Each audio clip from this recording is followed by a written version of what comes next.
പെട്ടെന്നൊരു ശക്തമായ വെളിച്ചം. അർജുൻ കണ്ണുകൾ മൂടി. ഒന്നും വ്യക്തമായി കാണാനായില്ല. വെളിച്ചത്തിനുള്ളിൽ ഒരു ആകൃതി തെളിഞ്ഞു. പ്രകാശം പതുക്കെ കുറഞ്ഞു. ഒരാകൃതി മുന്നിൽ, മുഖം ഇപ്പോഴും മറഞ്ഞത്. അവൻ ശ്വാസം പിടിച്ചു. സ്വാഗതം ഡിറ്റക്റ്റീവ്. ശബ്ദം തണുത്തതായിരുന്നു. അത് നേരിട്ട് മനസ്സിലേക്ക് കടന്നു. അർജുൻ മിണ്ടാതെ നിന്നു. അവൻ ചുറ്റും നോക്കി. ഓരോ കോണും പരിശോധിച്ചു. ഇതൊരു കുടുക്കാണെന്ന് മനസ്സിലായി. പക്ഷെ പുറപ്പെടാൻ വഴിയില്ല. ഇതൊരു ഗെയിമാണ്, നീ കളിക്കണം, അല്ലെങ്കിൽ... ഒരു സ്ക്രീൻ തെളിഞ്ഞു. കൗണ്ട് ഡൗൺ തുടങ്ങി. 10 മിനിറ്റ് മാത്രം. സമയം ഓടുന്നു. വാതിലുകൾ ചുറ്റും തെളിഞ്ഞു. ഓരോന്നിലും ഒരു പരീക്ഷണം. തെറ്റിയാൽ മരണം തന്നെ. അവൻ ശ്വാസം ആഴത്തിലെടുത്തു. ഒരു വാതിൽ തുറന്നു. ഇരുണ്ട മുറി. അർജുൻ അകത്ത് കടന്നു. പെട്ടെന്ന് പിന്നിലെ വാതിലടഞ്ഞു. മുറിയിൽ തണുപ്പുണ്ട്. നടുവിൽ ഒരു കസേര. അതിന്റെ മേലൊരു വസ്തു. അവൻ അടുത്തേക്ക് നടന്നു. അതൊരു ഫോട്ടോ. രാഹുലിന്റെ മുഖം, ഭയം നിറഞ്ഞ കണ്ണുകൾ. ഇതൊരു സൂചനയാണ്. ചുമരിലൊരെഴുത്ത്. സത്യം കണ്ടെത്തൂ. അവൻ എവിടെയാണ്? അർജുൻ ചിന്തിച്ചു. സമയം പോകുന്നു. അവൻ വേഗം തുടങ്ങി. ഓരോ നിമിഷവും വിലപ്പെട്ടത്.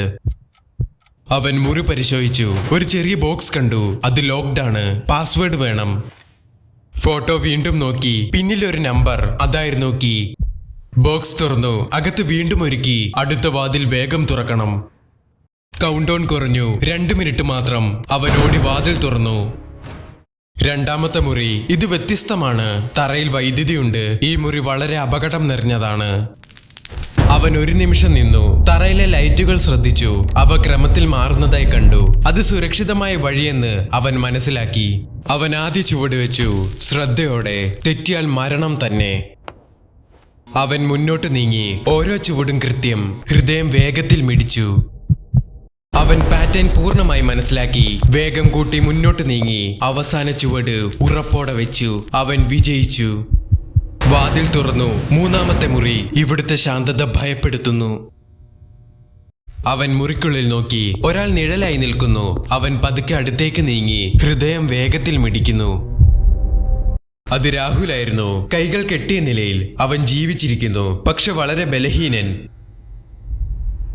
അർജുൻ ഉടനെ അടുത്തേക്ക് ചെന്നു. അവൻ പെട്ടെന്ന് കെട്ടുകൾ അഴിക്കാൻ തുടങ്ങി. സമയം വളരെ കുറവാണ്. പെട്ടെന്ന് അലാറം മുഴങ്ങി. ചുവപ്പ് ലൈറ്റ് തെളിഞ്ഞു. അപകടം അടുത്തെത്തിയെന്ന് മനസ്സിലായി. മുറി മാറാൻ തുടങ്ങി. വാതിലുകൾ ലോക്കായി. ഗ്യാസ് മുറിയിൽ പടർന്നു. ശ്വാസം എടുക്കാൻ തന്നെ ബുദ്ധിമുട്ടായി. സമയം വേഗത്തിൽ തീരുന്നു. സ്പീക്കറിൽ നിന്ന് ശബ്ദം കേട്ടു. ഒരാളെ മാത്രം രക്ഷിക്കാം, തിരഞ്ഞെടുക്കൂ. അതിനുശേഷം എല്ലാം നിശബ്ദം. അർജുൻ ഒരു നിമിഷം ചിന്തിച്ചു. ഇതൊരു കുടുക്കാണെന്ന് അവൻ മനസ്സിലാക്കി. അവൻ വഴങ്ങാൻ തയ്യാറായില്ല. 2 പേരെയും രക്ഷിക്കുമെന്ന് അവൻ ഉറപ്പിച്ചു. അവൻ ചുറ്റും നോക്കി. ഒരു കൺട്രോൾ പാനൽ കണ്ടു. ഗ്യാസ് അതിലൂടെ നിയന്ത്രിക്കാം. അത് നിർത്താൻ അവൻ തീരുമാനിച്ചു. അവൻ പെട്ടെന്ന് ചെന്ന് ശരിയായ വയർ കണ്ടെത്താൻ നോക്കി. സമയം അവസാനത്തിലേക്ക് എത്തി.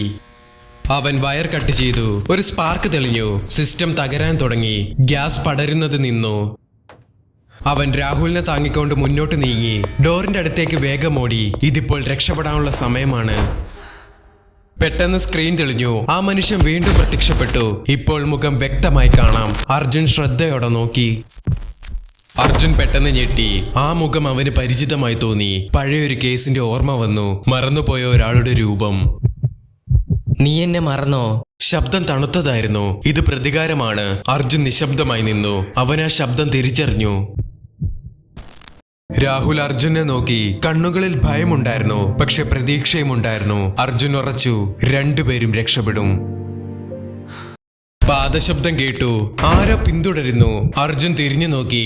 പക്ഷെ ആരുമില്ല. വാതിൽ പതുക്കെ തുറന്നു. പുറത്ത് ഇരുണ്ട വഴി. അർജുൻ മുന്നോട്ട് നീങ്ങി. അപകടം അടുത്തിരിക്കുന്നു. സ്പീക്കർ വീണ്ടും ഓണായി. ഒരു ശബ്ദം കേട്ടു. ഇതുവരെ തീർന്നിട്ടില്ല, ഇനിയും കഠിനമായ പരീക്ഷണങ്ങൾ ബാക്കി. അർജുൻ ശ്രദ്ധയോടെ കേട്ടു. അർജുൻ പുറത്തേക്കെത്തി. രാഹുലിനെ സുരക്ഷിതമായി കൊണ്ടുവന്നു. അവൻ അല്പം ആശ്വാസം നേടി. പക്ഷെ മനസ്സിലൊരു സംശയമുണ്ടായിരുന്നു. അർജുൻ പിന്നോട്ട് നോക്കി. ഫാക്ടറി മുഴുവൻ നിശബ്ദം. പക്ഷെ അകത്തിപ്പോഴും ഒരു രഹസ്യം ഒളിഞ്ഞിരിക്കുന്നു. ഇത് ഇനിയും തീർന്നിട്ടില്ല.